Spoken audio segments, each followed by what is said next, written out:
Greetings, everybody. Salutations, I suppose. I'm so glad you're here. If you're here with us live, so glad that you're here.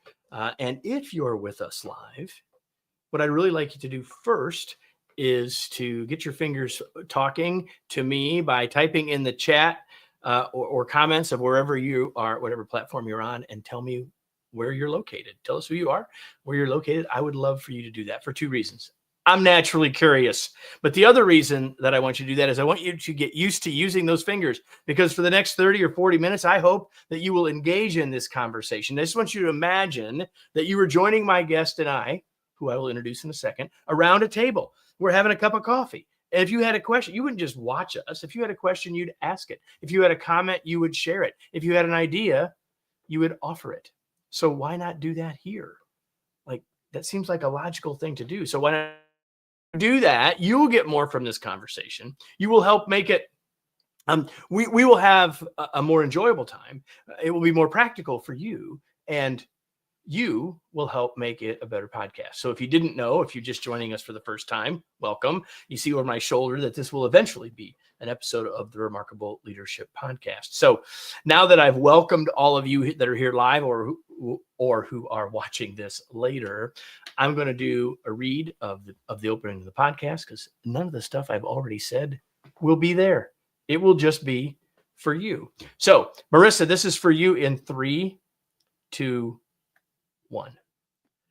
Authenticity is a word we throw around a lot, and we say we want it from our leaders and we expect it from ourselves. The problem is it's hard to deliver something when we aren't exactly sure what it is. After this conversation with a master communicator, you will have a better idea of what it is and how it can be more useful for you and others. Welcome to another episode of the Remarkable Leadership Podcast, where we are helping leaders grow personally and professionally to lead more effectively and make a bigger positive difference for their teams, organizations, and the world. If you are listening to this podcast, you could join us in the future live. It's too late for this one, but in the future, you could join us live. And what means you need to know when those are happening. And the way to do that is to join one of our online groups, either on Facebook or LinkedIn. Those are two of the platforms we run the lives on. And those will both tell you when, where, and how you can join us. Just go to remarkablepodcast.com/Facebook or remarkablepodcast.com/LinkedIn. It doesn't matter which. Both of them will get you connected, let you know when we're live so you can join us and get valuable information like today earlier. Today's episode is brought to you by my latest book, Flexible Leadership: Navigate Uncertainty and Lead with Confidence. It's time to realize that styles can get in our way and that following our strengths might not always be the best approach. In a world more complex and uncertain than ever, leaders need a new perspective and a new set of tools to create the great results their organizations and team members want and need. That's what flexible leadership can do for you and the leaders in your organization. Learn more and order your copy today at remarkablepodcast.com/flexible. And now I'm going to bring in our guest.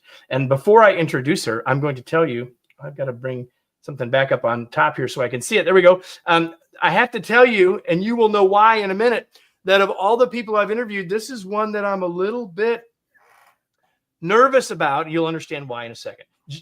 Jeanne Sparrow is a multi-hyphenate communicator. How about that phrase, everybody? She's hosted radio shows with media giants like Steve Harvey, George Wallace, and Danny Bonaducci, and hosted her own daily morning TV talk show for 7 years.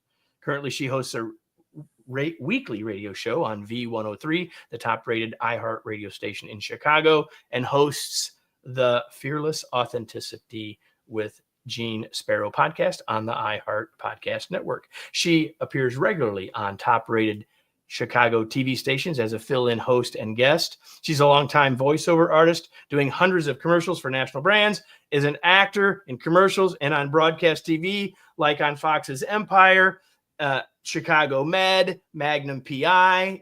Are you starting to see why I'm just a little bit intimidated about this particular episode? She has spoken to and consulted with many not-for-profit and public corporations, and she teaches graduate level courses at Northwestern's School of Communication. She is the author of Fearless Authenticity, Lead Better, Sell More, and Speak Sensationally. And that's probably largely what we're going to talk about today, as the title of this session tells you. Jeanne, welcome to the Remarkable Leader Podcast. Thank you so much for having me. It is an honor to be here. I'm already feeling judged, everybody. Okay, so let's just dive right in. So you've done all this stuff. That tells us a little bit about your journey, but tell us a little bit. I mean, I know more because I've read the book and we've got a lot of ground to cover, but tell us a little bit about your journey and then sort of how it ends up with this book. We'll fill in a couple of blanks in the story and then why this book.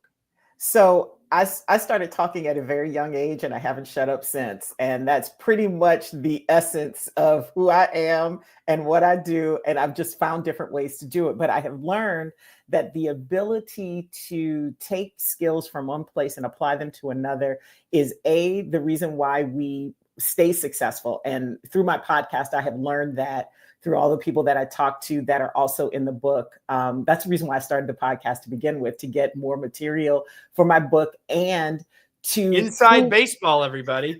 Right. And also to prove to myself that my theory was correct. Because what I learned along the way in my career in broadcast that I found out a lot of people outside of our world didn't know is that who we are is the gift that we have to share with people. And it's also where we find our success. But we often believe that, we have to do things to deserve that.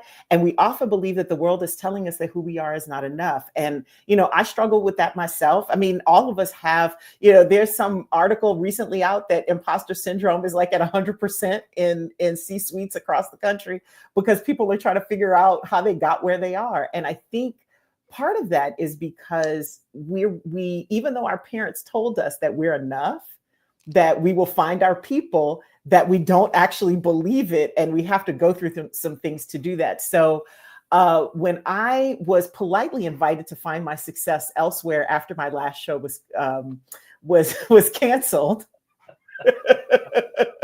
I looked away for a second because I was looking.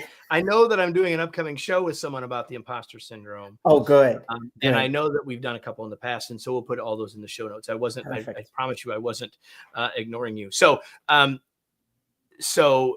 when you were told you were released to your next opportunity, go ahead and I was invited to find success elsewhere. I started my own business because I'd been wanting to and had never quite figured out what it was going to be. But one thing I did learn when I went back to school was that there were things we knew inside broadcasting that other people didn't about how we connect, how we communicate.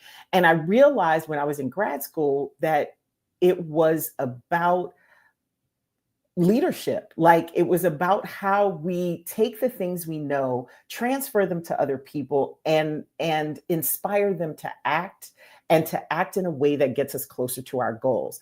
And so that's where the impetus, somebody had to convince me to write the book, but that was where the impetus was to create the system that is now the foundation of the book. Because once I started working with people, I realized how many secrets we held inside broadcasting that I assumed everybody knew because everybody in my industry knew them too. Well, because the people you were around. See, we as leaders have that problem all the time. There's a whole bunch of stuff that we know, we assume everybody else knows, so we don't tell anybody, and that is a serious problem. It's interesting, Jeanne, as I'm listening to you, I'm thinking, and so a little inside baseball back in terms of the show, and not just for you, but for everybody, if you're a longtime listener, or watcher, viewer, I guess is a better word, you know that sometimes we have books that you would absolutely say, well, that's a leadership book, right? And sometimes we have guests where it's really very much about us as individuals and how that connects to us as leaders. And then sometimes, and by the way, all of those kinds of books do connect to us as leaders, because as we become a better leader, we become a better human, and vice versa. But the third thing is, and that's where I think this book falls, is this is a book that while the word lead is in the subtitle, it's not really a book just about, certainly not capital L leadership, positional leadership. And yet it's about a topic that's incredibly important to leaders, that being authenticity. So we're able to have this conversation today, I think, that sort of hooks those things all together. And so for those of you that are listening, now you know a little bit about why I picked to have Jeanne on the show when they pitched us her book. So we should probably start here. What's your definition of authenticity? Oh, it's a good one. As in the question. I hope that my answer is good.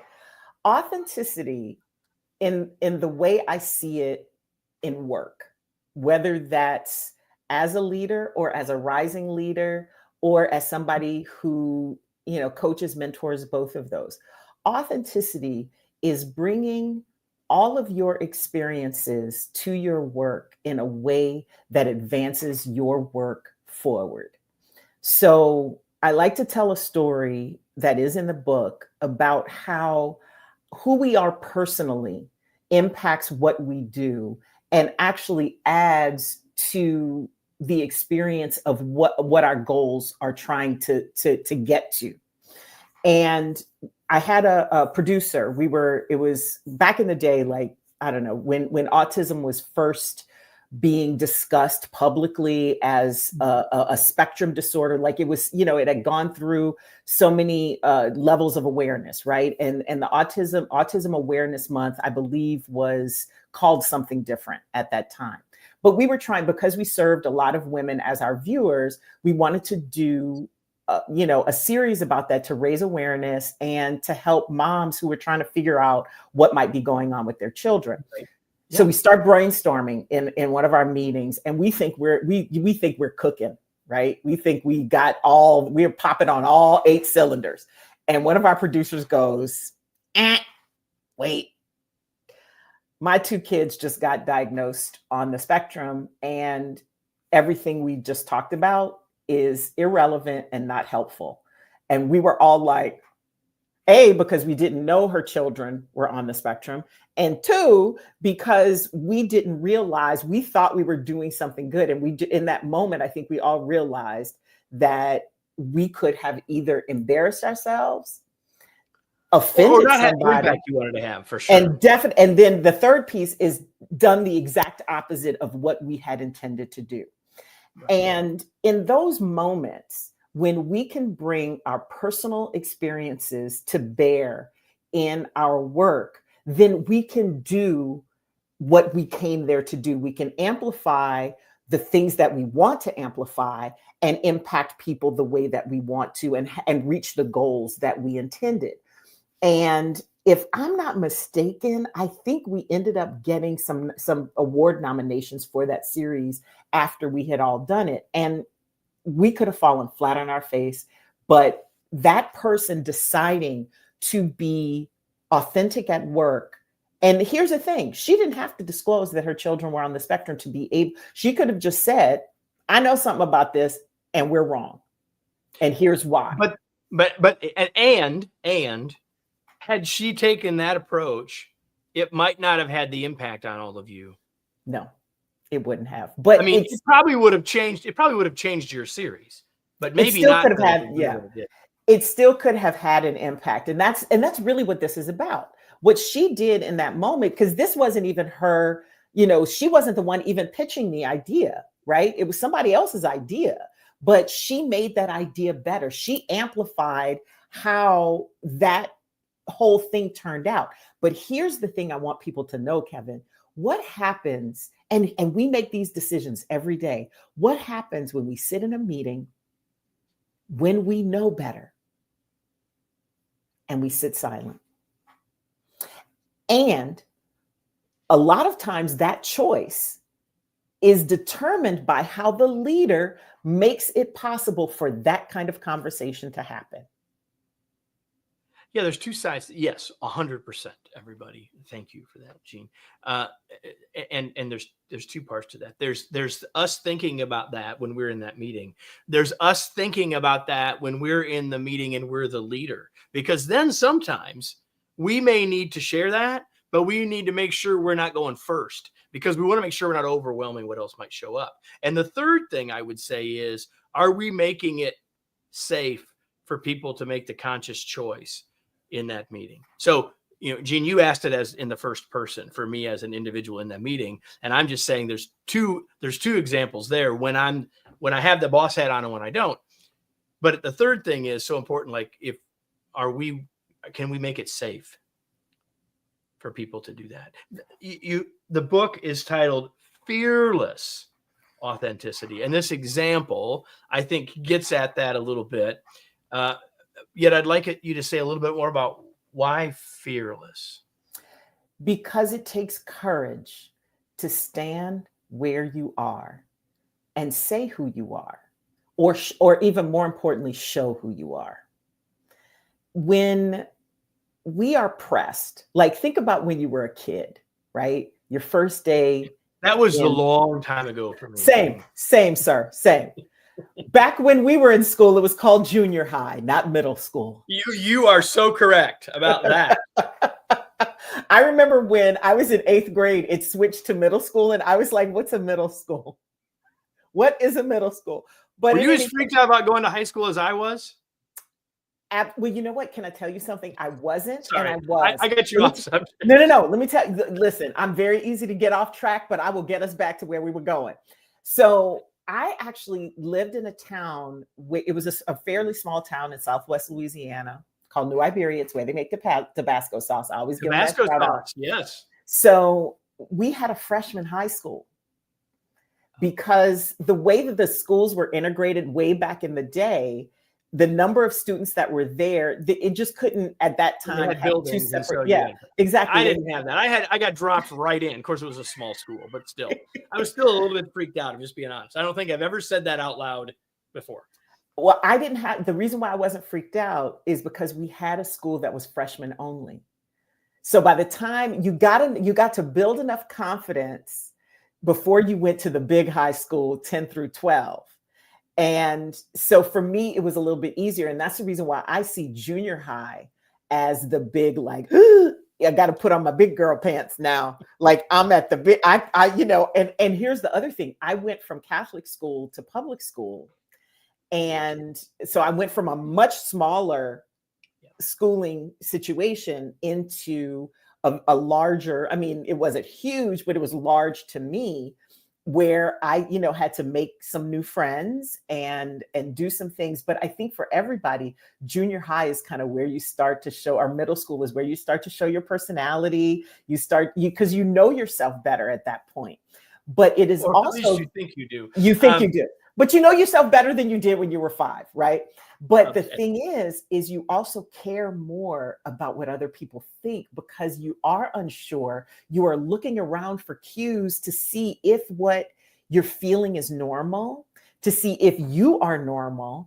And that is when we really start to feel inside outside groups. I think it's happening younger now, but I think all of us can identify with that feeling of fear, that, or at least hesitation of who we are, where we fit in, and what we are willing to do to feel like we belong. And it takes courage and being fearless to say, you know what, this is who I am. And starting new jobs or new positions brings back those same feelings at some degree. That's exactly what I was going to say. Like, so again, if you're moving into a new role, you've probably experienced that. But as a leader, when you bring people into your team, you aren't necessarily thinking about the fact that that's going on for them because everything, it's all known to you. It's not known to them. I think that's a really good point. I think we could have an entire show just about that transition that we all had as kids, even though my experience was quite different than yours. There was no freshman center. There was not even any new people when we went to the high school. My freak out was about the sophomores, juniors, and it's mostly the seniors. Like, this is going to be different and all that. Like, we could have a whole show there tying it to this bigger point, but maybe another day. I want to get to some more stuff in the book. Early in the book, you talk about something that your dad taught you about authenticity. He said 3 things. What were those 3 things? Oh, I don't remember. Hold up. Here, they're right below. Here they are.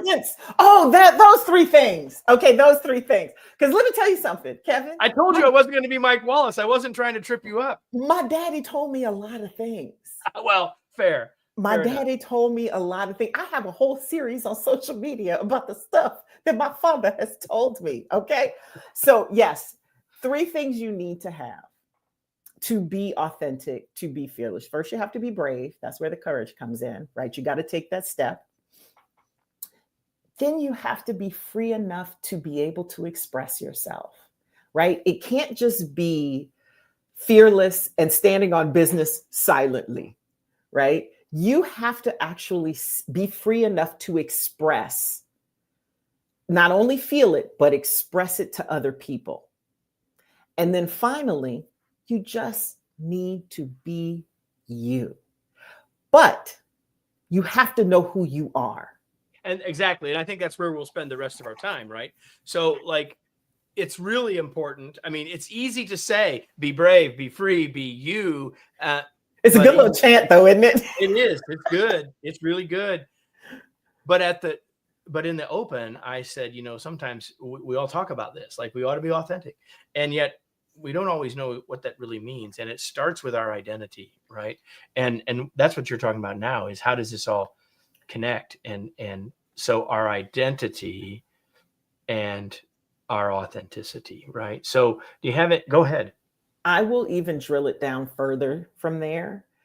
It's about your value and your values, right? The value you bring, what you have to offer, because if I learned nothing from my parents, both of them were always of service, always offering something that they had. My mother was a musician. She played in the church choir. She taught chorus. She shared her gift and love for music with everyone.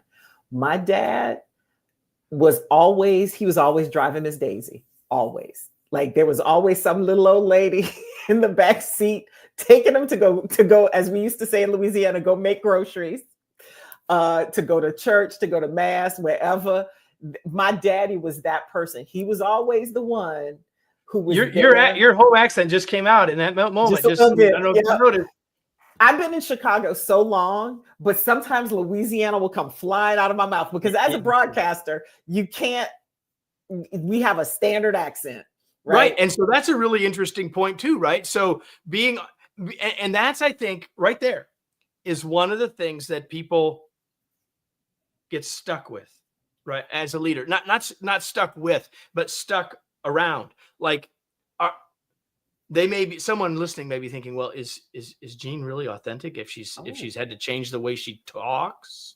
Because how we talk is who we are. So like, just take that because I think that's just a kernel of an example of how authentic might not always mean exactly what we think it means. So I believe we all live in a range of authenticity, and it looks different for different people. Who I am and how I speak, and it's interesting because this conversation about code switching has come up quite a bit. And for people who don't know, code switching, at least for Black people, is speaking a certain way in your inner group than you do, say, in a group that is mixed, right? Mm-hmm. And that I equate that to, you might talk in a certain way when you're with your guy friends at the bar watching football or basketball or whatever your sport is, and speak very differently to your wife, to your daughter, or to your grandmother. Let's take it back. You're gonna and when I'm talking to girlfriends, now clearly, let's just speak. When we're talking in one place to peers, we're going to talk very differently to our elders. But are you a different person? Absolutely not.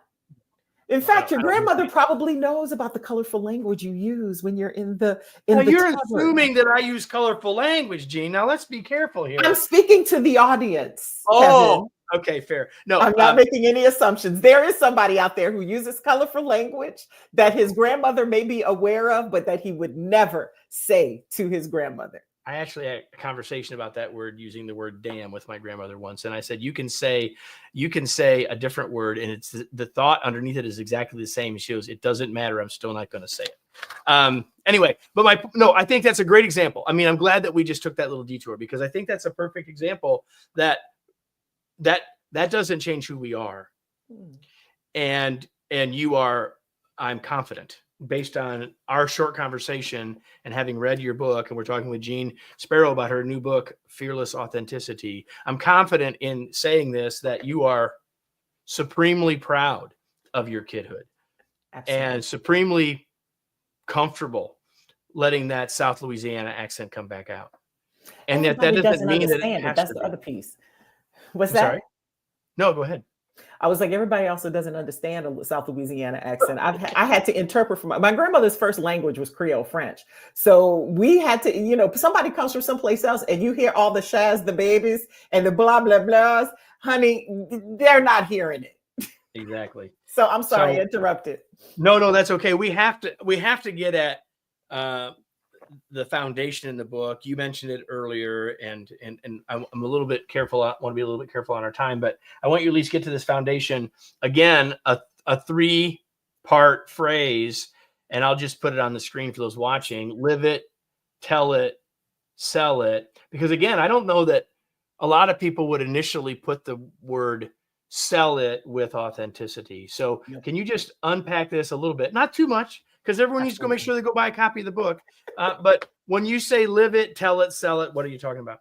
Those are my foundations for success. And it's how I see the way all of our interactions as people go. Because here's the bottom line, Kevin.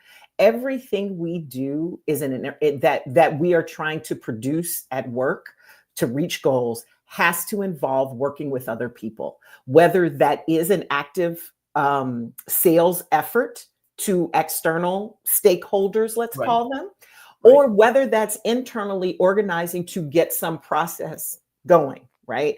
These 3 things need to happen. Live it is about you and understanding how you affect other people and where you are and what you have to bring to the table. Tell it is about the way you connect with other people. It's the stories that link us together, the stories we tell about what we're doing, how we're going to do it, and where we're going. And then sell it is this idea that a lot of people have had resistance to that I don't understand, because we are always selling something, as I like to say, even if it's what you're going to cook for dinner. And anybody who has teenage children knows this intimately. Well, if you want them to eat it anyway. So yes. So you'll get a lot more about the idea, and we've been talking about live it. And obviously, because when you have your copy of the book, you're hearing from a experienced communicator in a variety of media, and you're going to get a lot of ideas around the tell it and the communication piece, and then the sell it piece you just mentioned. I want to keep us on authenticity as we start to wrap up, and we bumped up against something a couple of times. But I want to bring this word out because I think it's a really important word as it relates to authenticity, and that's confidence. I mean, we've talked about being fearless, and we talked about being willing, but if we want to be more authentic in the ways that we've talked about, confidence has to play a role. I mean, you've used the word fearless, you've used the word brave, but we don't always think about those words in the same ways we do confidence. So talk to us a minute about how you connect confidence and authenticity. I believe confidence comes through authenticity, true authenticity in understanding what your worth is. So when you know what lane you drive in, you can drive as fast and as long as you'd like, because you're not trying to switch lanes. You're not trying to get off the road and get back on. And granted, to understand what that is, sometimes you do have to switch lanes, get off and get back on the highway. But I believe when you explore what value you have to offer other people, what thing you have to be of service in, you can lean into that in a way that gives you confidence. When you know what you bring to the table, you start to walk differently. You start to talk differently. You start to understand where you fit in relationship to other people, and you're no longer in competition. A lot of people get false confidence, and sometimes that can elevate to arrogance when they compare, right, with other people. I'm better than so-and-so at this. The problem with that is, as my mama used to tell me, there will always be somebody smarter, somebody prettier, somebody faster, somebody, somebody better than you. Always. There will always be somebody like that. So if you only get your confidence from the way that you are comparing yourself to others, eventually that confidence is going to get knocked down because it's not based in anything solid or real. And if you do find your confidence through what is inside of you, it is far more steady. It is far more durable. It is far more sustainable. And that's how I see confidence and authenticity. And did I lose you, Kevin? No, you didn't lose me. I'm Oh, still there you are. nodding. I just know that the Okay. camera's not working. Okay, that's all right.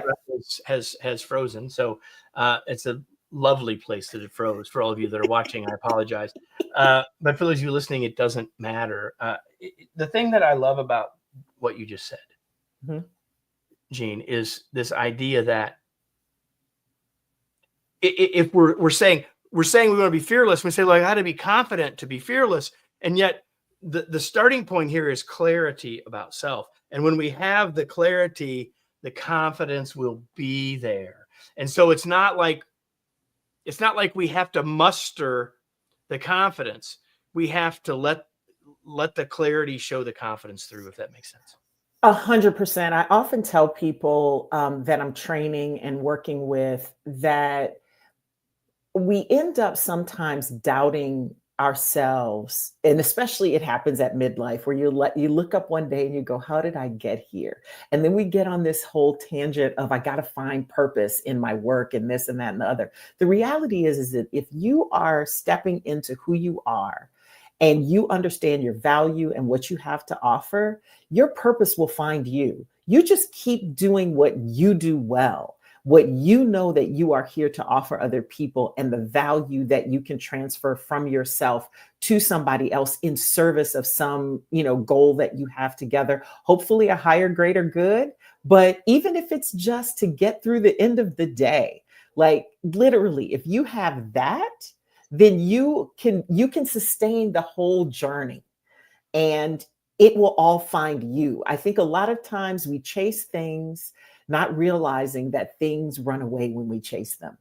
And the same thing is true of purpose and of confidence. But when we find that kernel inside ourselves, then we are able to do that. And here's the most beautiful part about it, Kevin, is that when we do that, we give other people permission and encouragement to do the same. 100%. So a couple of other questions as we start to wrap. Oh, I think I lost you entirely, but I'll stay here and hang out until you come back. Hi, everybody. How y'all doing?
So just so you guys know, I just got a message from Kevin that he is not able to reconnect into StreamYard. And so I guess I will close out the Remarkable Leadership podcast by saying thank you to Kevin for having me on. Thank you to you for watching. And I hope that you have heard enough where you would like to check out my book and find out more. You can go to fearlessauthenticity.com/book. The audio book was just released a couple of weeks ago, so I get to read the book to you if that is your preference.